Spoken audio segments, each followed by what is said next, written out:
শ্রী শ্রী ঠাকুরের নিজ হস্তে লিখিত সত্য অনুসরণ বই থেকে কিছু অংশ পাঠ করে শোনানো হচ্ছে। জগতে মানুষ যত কিছু দুঃখ পায় তার অধিকাংশই কামিনী কাঞ্চনে আসক্তি থেকে আসে ও দুটো থেকে যত দূরে সরে থাকা যায় ততই মঙ্গল। ভগবান শ্রী শ্রী রামকৃষ্ণদেব সবাইকে বিশেষ করে বলেছেন, কামিনী কাঞ্চন থেকে তফাৎ তফাৎ খুব তফাৎ থাকো। কামিনী থেকে কাম বাদ দিলেই ইনি মা হয়ে পড়েন, বিষ অমৃত হয়ে গেল। আর মা মাই কামিনী নয়কো। মার শেষে ঘি দিয়ে ভাবলেই সর্বনাশ।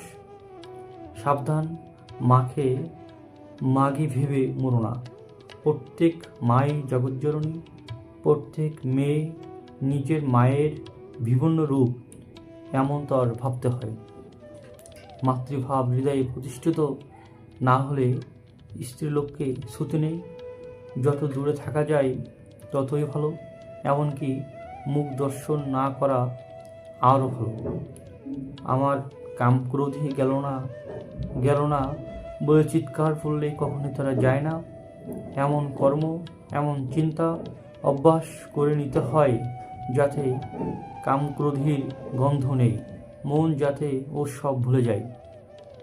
মনে কামক্রোধীর ভাব না এলে কি করে তারা প্রকাশ পাবে? উপায় উচ্চতার উদার ভাবে নিম্নতিত থাকা। গণিত, সৃষ্টিতত্ত্ব, গণিতবিদ্যা, রসায়নশাস্ত্র ইত্যাদির আলোচনায় কাম রিপুর দমন হয়।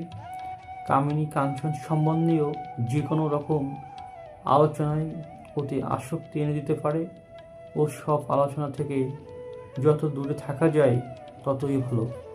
জয় জয়।